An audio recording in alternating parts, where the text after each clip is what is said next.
Aqui eu preparei alguns exercícios para vocês, para a gente tentar esclarecer e ficar mais fácil um pouquinho a compreensão desse assunto para vocês, tá? Primeiro exercício que a gente vai ver é esse aqui, ó. Dentre as atividades físicas realizadas em uma academia de ginástica, uma moça faz exercício sobre uma bola calibrada inicialmente com pressão de 2 vezes 10 a quinta Newton por metro quadrado e a temperatura ambiente de 27 graus Celsius. Ao finalizar os exercícios, observa-se que a variação de volume da bola foi desprezível, mas que a temperatura aumentou 3 graus Celsius. Considere o ar contido na bola como um gás ideal. Letra A, ele quer saber, a pressão interna final da bola é maior, menor ou igual à sua pressão inicial? Ou seja, pense aí, você tinha inicialmente uma bola, tá? Tinha uma bola aqui, eu vou colocar em azul, que estava uma temperatura de 27 graus, tá? E depois, no final do exercício, você ficou com uma bola, tá? Uma bola meio quadrada aqui, a bola do Kiko, né? Uma temperatura maior. Beleza? Eu aumentei a temperatura, mas o volume não aumentou. Lembra lá que tipo de transformação é essa que o volume não aumenta? Isobárica, né? Numa transformação isobárica, segundo a lei de Gay-Lussac, quando há um aumento na temperatura, ou seja, quando a temperatura 1, e aí eu vou colocar aqui, ó, temperatura 1, ela aumenta, é menor do que a temperatura do estado 2, tá? Então, automaticamente, a pressão 1, tá? Isso considerando que é do estado 1 inicial e estado 2 final, tá?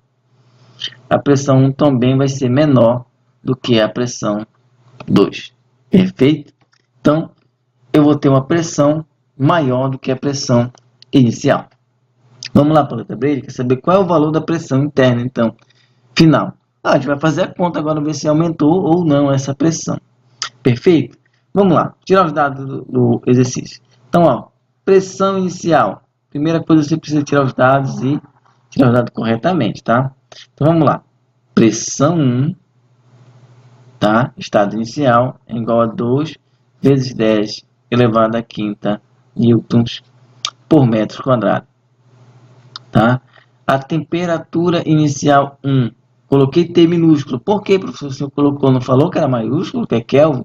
Sim, porque essa temperatura aqui está em Celsius e eu não posso utilizar dessa maneira, tá? Como é que a gente passa para Kelvin, tá? Temperatura em Kelvin.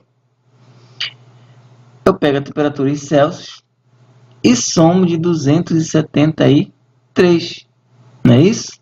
Então, minha temperatura em Kelvin vai ser igual a 27 mais 273. Então, minha temperatura em Kelvin será igual a 300 graus. 300 graus não, 300 Kelvin. Quando fala em Kelvin, a gente não precisa falar em graus, tá? E ele fala que não teve uma variação de volume, mas que teve um acréscimo de 3 graus Celsius na temperatura. Então, a temperatura teve um aumento de 3 graus Celsius. Então, meu T2 vai ser igual a 30 graus Celsius, que vai equivaler, tá, a 303 Kelvin, graus, né? Nada de graus. Então, vamos ter aqui, olha, vou repassar para cá, porque a gente fez um monte de conta ali em cima, né? Temos pressão 1 igual a 12 vezes 10 à quinta newton por metro quadrado. Temperatura 1 igual a 300 Kelvin. Temperatura 2 igual a 303 Kelvin. E minha pressão 2, ele quer saber, não sabe. Então, vamos usar lá a lei de Gay-Lussac, não é isso? Lei de Gay-Lussac nos diz que pressão 1 sobre temperatura 1 é igual a pressão 2 sobre temperatura 2. Pressão 1 será 2 vezes 10 a quinta.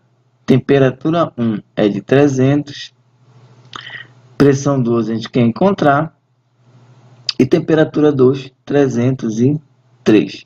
Então, a gente tem que pressão 2 vezes 300 é igual a 303 vezes 2 vezes 10 a quinta.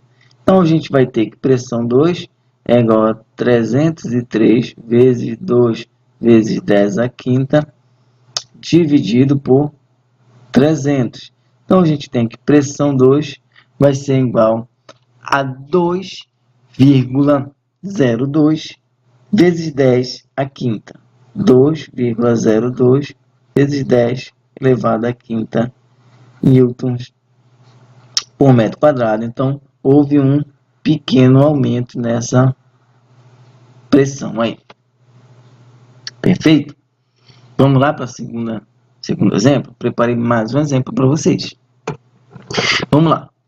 Determinada massa gasosa está contida inicialmente em um recipiente rígido de 1 litro de capacidade, sob pressão de 1,5 atm.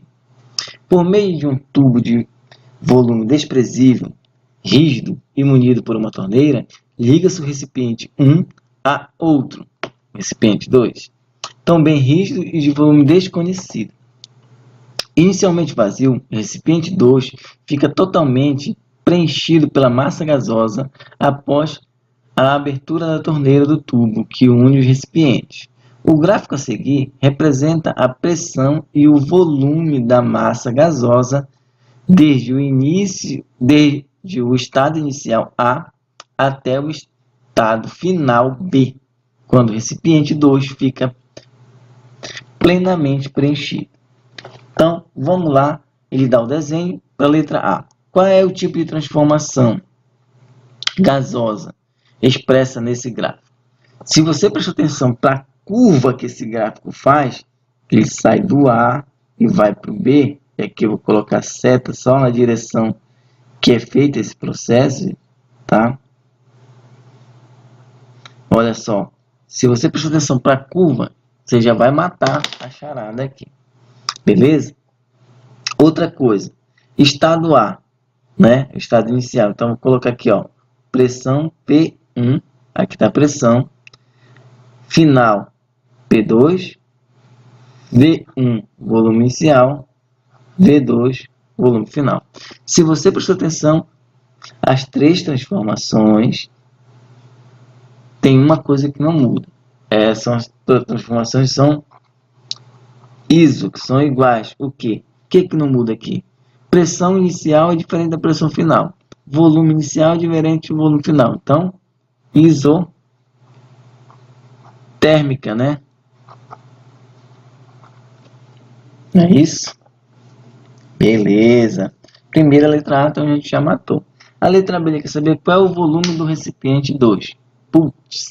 O volume do recipiente 2 vai ser igual ao volume total, ou seja, vai ser igual ao volume 2, tá? O volume total, seu volume lá no final, tá? Vai ser igual ao volume total, menos o volume do recipiente 1. Né? Esse vai ser o volume do recipiente 2, ou seja, esse gás vai sair daqui e vai preencher tudo aqui, ó. Então, se eu quiser saber só o volume desse cara 2 aqui, eu tenho que cortar aqui, ó. Pegar o volume total e diminuir do volume que está no recipiente 1. Perfeito? Então, vamos só arrumar aqui para ficar bonitinho. Então, olha só. P1, então, é 1,5. E aqui você vai ver a unidade de medida, ATM. P2 é igual a 0,3 ATM. V1 é igual a 1,0, tá? Litros. E V2 a gente ainda não tem. Você vai ter que encontrar o volume final para poder a gente fazer nossa continha ali. Tá perfeito? Então, como se trata de uma transformação isotérmica, a gente vai ter a seguinte equação, tá? Não vou ter temperatura, né? Então, ó, P1 vezes V1 é igual a P2 vezes V2. Perfeito? Então, P1 é igual a 1,5 vezes volume 1 vale 1, igual a P2. P2 vale 0,3 e V2 vale V2 porque a gente não sabe quanto é o valor de V2, está querendo encontrar. Então vai ficar assim, olha, 1,5 vezes 1 continua sendo 1,5. 0,3 vezes V2 continua sendo 0,3 V2. Então, olha, V2 vai ficar igual a 1,5 dividido por 0,3.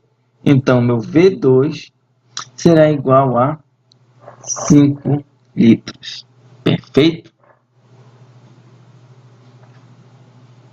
Devia ter 5 litros. Então, é só eu jogar agora na equação. E 5 litros é o volume total, tá? O V2. Ó, V2 menos V1, né? Menos volume do recipiente 1 é igual ao volume do recipiente 2. Então, olha só. 5, o volume inicial era 1, não é isso? Igual a V2. Então, o volume do recipiente 2 é igual a 4 litros. Perfeito? Moleza para se resolver, não é isso?